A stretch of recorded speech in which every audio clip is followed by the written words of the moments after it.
Fish Venkat గారు చనిపోయి ఈ రోజుకి 5 రోజులు అవుతుంది. ఆయన తీరని లోటు అసలు ఎవరు తీర్చలేరని చెప్పొచ్చు. ఒకవైపు ఇండస్ట్రీ, ఆయన అభిమానులు అందరూ కూడా ఆయన లేని లోటుని ఇప్పటికి కూడా ఎవరు అంటే ఆయన లేరు అన్న దాన్ని కూడా జీర్ణించుకోలేని పరిస్థితి వస్తుందని చెప్పొచ్చు. ఎందుకంటే ఇప్పుడు మనం ఇక్కడికి వచ్చినా కూడా ఆయనకు అసలు ఏమైంది, ఎలా చనిపోయారని చెప్పి ఇప్పటికీ కూడా ఆయన వైఫ్కి ఆయన అభిమానులు ఫోన్ చేసి అడుగుతున్న పరిస్థితి నెలకొనిందంటే చూడొచ్చు. ఆయన ఎంత మంచి ఆర్టిస్ట్ అనేది కూడా మనకు తెలుస్తుంది. ఆయన చనిపోయి ఈరోజు 5 రోజులు అవ్వటం కారణంగా మనం మళ్ళీ ఇంటికి రావటం జరిగింది. ఇక్కడ అంటే ఇన్ని రోజులు కూడా వాళ్ళు ఎంతో బాధతో ఉన్నారని చెప్పొచ్చు. ఒక్కసారి ఇప్పుడు వాళ్ళు మనసు విప్పి మాట్లాడతాను అంటూ కూడా వాళ్ళు చెప్పడం జరిగింది. ఇప్పుడు మనతో పాటు ఫిష్ వెంకట్ గారి తల్లి మనతో పాటు ఉన్నారు, వారితో మాట్లాడదాం. నమస్తే అమ్మ, ఎలా ఉన్నారు?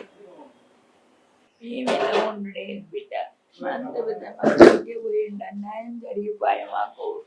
వాను కూడా నేను పోయేది, నన్ను నా కూడా వాళ్ళే పోతున్నారు. నా కూతురు చచ్చిపోయి 5 నెలలు కాలేదు, నా కొడుకు చచ్చిపోయి మా కట్టిండు ఆపేసిండు.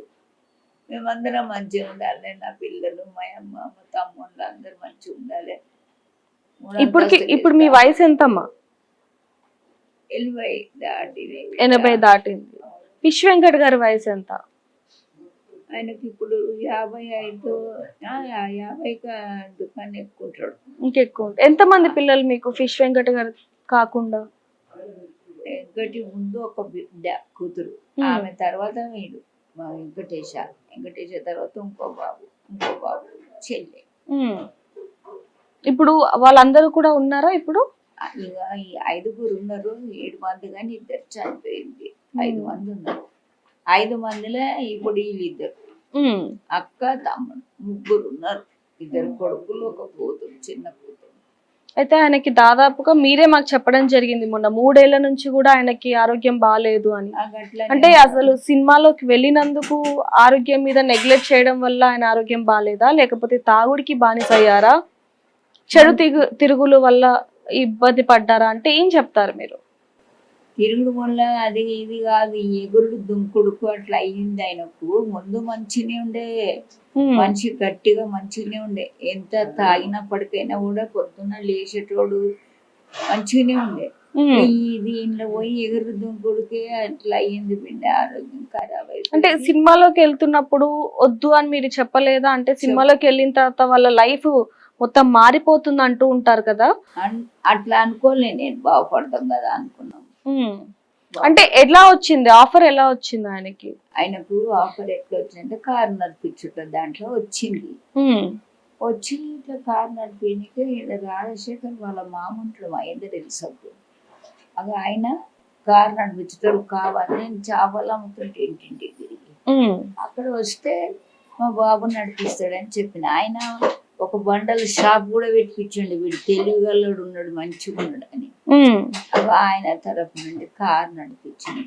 కారు నడిపించే దాంట్లోనే అందులో పోయిండు.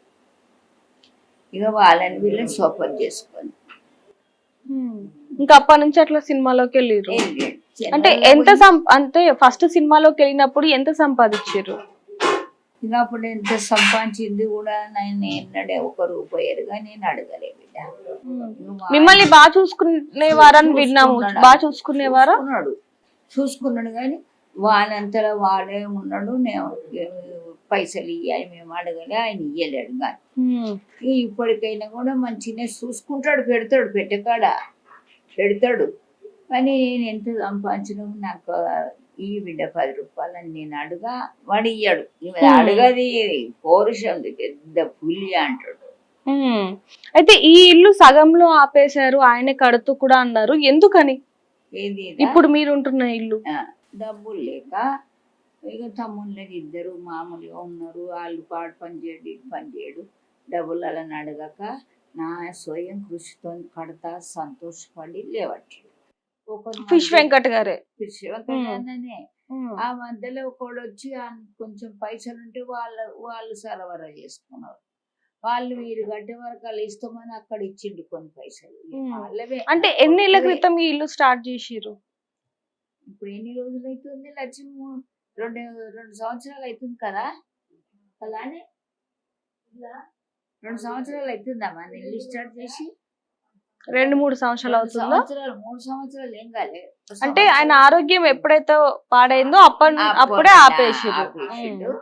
ఏమి ఉన్న కాడికి ఇది సదిరిండు కట్టుకుందాం అంటే ఇది సరే. మీకని కట్టిస్తున్నారా అమ్మ? అని ఆహా, ఇట్లా ఉంటాం ఇక అందరం కలిసి ఒక రూమ్ అయితే వేస్తా అనేసిండు. ఉంటాము ఆడ మాకు స్థలం ఉంది ఇక మళ్ళా మంచి చేసుకున్నాక అందరం ఒక దగ్గర ఉందాం అనేసి ఇట్లా అట్లా ఆలోచనతో నాకు నీకు అని అన్నలేడు. ఒక రూమ్ అయినాక ఇది కూడా కట్టిండు, అది మంచిగా చేపించి అంటే అన్న ఉంచిండు. అమ్మ ఎక్కడ ఇది నడుపుతామో చూస్తాడు అని అన్ని పెట్టినాడు ఉంచిండు. అందరూ వస్తున్నారు ఉన్నారు పోతున్నారు. ఇక అదంతా అయినాక పైన వేసుకోవచ్చు ఉండొచ్చు. పైన తమ్ముని చేసుకుంటారు, నేను ఇంట్లోనే ఉంటా. ఇది మంచి చేపించు ఇట్లా మొత్తం లేవకుంటేనే పడిపోయింది కదా. అంటే ముందు కాళ్ళ దగ్గర నుంచి కాళ్ళ దగ్గర నుండి అది కూడా కాళ్ళ దగ్గర నుండి ఎట్లయిందంటే పడుట్లా చాతగాక పొయ్యి వద్దంటే కొంచెం మొండి శ్వాసలు ఆయనవి కూడా జరిగినాయి బిడ్డ. మనం చెప్పి నిందించుకోలేడు, బండి మీద ఊరుడు పడుడు. అంటే తాగేసి డ్రైవ్ చేస్తూ ఉంటారా? చేసిండు, చేసే చెప్తాడా మనకు కానీ అదైతే చేసే. ఈ కాళ్ళు దెబ్బలే వరకు ఇంటింటాయి. ఇక వీళ్ళు దవాఖాన పోదాం అంటే రాడు. ఆయన దవ్వుతావు కొట్లాట ఏదో ఒకటి వీళ్ళు ఈడికొచ్చారు. ఇక మొండికి ఈడికి రమ్మంటే రాకుంటే ఇంట్లో ఉండే గట్ల చేసుకున్నాడు బిడ్డ. మంచుకున్న ప్రాణం మొండికి వాని మొండితోటి ఏం తిన్నాడో ఎట్లా ఉన్నాడో అంటున్నాడు. మళ్ళీ పొయ్యిర్రు పిల్లగాడు పిల్లలు పొయ్యి దవాఖాన చూపించి షేరింగ్ చేసి ఇంకా అప్పటి నుంచి కూడా ఆరోగ్యం ఒక్కొక్కటి క్షీణిస్తా మొత్తం డల్ అయిపోయింది. అంటే ఇవి మాంతే ఈ నరాలు ఉంటాయంట కదా బిడ్డ, ఇవి ఆపరేషన్ చేస్తాం. కిడ్నీ ఆపరేషన్ వీటితో వచ్చింది దానికి పుండ్లతో ఏం ప్రాబ్లం లేదు. ఇవి మళ్ళా ఏదన్నా పథ్యం అంటే పట్టడు. అక్కడ మంచిగా తిన్నవాడు కదా, ఇంట్లోనే మంచిగా వండిపిస్తుండే. చేపలు అంటే రొయ్యలు అంటే చికెన్ అంటే అది అట్లా తిన్నోడు. కొంచెం సపసప తినాలంటే పోక అట్లా కొంత ఆయనకు అయింది. మళ్ళీ ఆయన ఇష్టం వచ్చినప్పుడు బయట ఏం తినేసి వస్తాడో కూడా తెలియదు. అంటే మామూలుగా ఈయనకు ఆరోగ్యం బాగాలేనప్పుడు ఎవరైనా వచ్చిరా సినిమా వాళ్ళు గానీ ఆయన స్నేహితులు గానీ స్నేహితులు వాళ్ళు వచ్చింది కానీ ఏమో సినిమా వాళ్ళు అన్నది ఆడ మంచి వాళ్ళు ఉంటారు. సినిమా వాళ్ళు ఎవరు మీతో ఏం మాట్లాడిరు? అంటే ఆరోగ్యం బాగాలేనప్పటి నుంచి ఏమైనా మాట్లాడారా, ఏమైనా చెప్పిరా మీకు? ఏం చెప్పలేదు బిడ్డ, ఏం చెప్పలేడు. మంచిగా ఉంటుంది, మంచిగా ఉన్నాము, ఇల్లు అయినాక వస్తాము, అందరం వచ్చేస్తాము, మంచిగా ఉంటాం. అంటే ఆయన తాగుడు వల్లనే ఈ రోజు ఇట్లా అయింది అనుకోవచ్చా మనం? తాగుడుతోటే వచ్చింది కదా బిడ్డ, తాగుడుతోటే. మళ్ళీ ఇప్పుడు వీడు చచ్చిపోయిందంటే అది సాగుపోతాడు బరాబర్, వాళ్ళకి డబ్బులు ఇచ్చేస్తాడు ఎంతో అంత. మళ్ళా ఆడ పెళ్ళిళ్ళు అవుతున్నాయి అంటే వాళ్ళకి ఇచ్చేస్తాడు. ఈ పోకళ్ళతోనే అట్లా చేసుకుంటూ బిడ్డ చాలా మట్టుకు పోకళ్ళతోటి మంచిగా అయింది. ఇది కాకుండా అట్లా అయిపోయి వాళ్ళు ఎంత వాళ్ళ మాట వినిపించుకోలేడు, కూరల మాట వినిపించుకోలేడు, తిట్టుడు వాళ్ళని వీళ్ళని తిట్టుడు అట్లా జరిగి ఇక అట్లా చేసుకొని లాస్ట్ కు దవాఖాన తీసుకొని. అంటే అసలు ఎవరు మాట వినేవాళ్ళు కాదు అని చెప్పి విన్నామా? నిజమేనా? మీ మాట కూడా వినేటోడు కాదా? బూతుల రాజు ఏమన్నా అంటే కోపం వస్తే అందరిని అంటాడు, ప్రాణంగా చూసినప్పుడు చూస్తాడు. కోపం ఉండడం మందలిస్తే ఏది నోట్లోకి వస్తే అది అందరు అమ్మ అనలే, అక్క అనలే, చెల్లి అనలే, తమ్ముడు అనేది. అంటే అమ్మ ఇప్పుడు సినిమాలోకి వెళ్ళిండు కాబట్టి మన సంపాదించిరు అంటే ఏం చెప్తారు మీరు? ఎవరు? వెంకట్ గారు సినిమాలోకి వెళ్ళిరు కదా, దాని నుంచి ఏమైనా సంపాదించిరా? సంపాదించారు అంటే నాకు ఆ సంపాదన ఉంది, నేను అడగా అది చెప్పలేదు. ఇక ఏం సంపాదించుకుంటూ వాళ్ళకే తెలుసు. అయితే ఇప్పుడు వరకు కూడా ఆయన చనిపోయి 5 రోజులు అవుతుంది. మరి ఎవరైనా ఫోన్ చేయడం కానీ, ఇండస్ట్రీ వాళ్ళు కానీ, లేకపోతే ఆయన స్నేహితులు రావటం ఏమైనా జరుగుతుందా ఇప్పటికి? ఒక్క స్నేహితుడు అంటాడు, మనుషులు అంటాడు, గడుపుకోడు వచ్చిపోయాడు అంతేగాని. మరి ఈయననైతే వాళ్ళ దినవారాలు అయినాక పైసలు వాళ్ళకి ఇచ్చి అన్ని కార్యక్రమాలు చేసి వస్తాడు మేడ. మళ్ళీ ఆయనకి ఎవ్వరు లేరు. స్నేహితులు వచ్చేటోళ్ళే లేరు. అన్ని చేసి అంత సాయం చేసి మందికే పెట్టిండు వీళ్ళ చాలా మట్టుకు. అంటే కోపంగా ఉన్నా కూడా అందరినీ మంచిగా చూసుకుంటుండే చూసిండా? ప్రేమలాగా. వాళ్ళంటే మందికి పెట్టినవంటే కోపం కాదు. ఇది ఇట్లా ఎడుతారు లంచాలు పడుకోవాలి అట్లా అంటారు ఇట్లా అని మమ్మల్ని బెదిరించి చదివించి వాళ్ళ కార్యక్రమాలు చేసి వచ్చేటాడు. ఏం చేయాలి? ఆ పుణ్యమన్న అడ్డుపడ్డదా?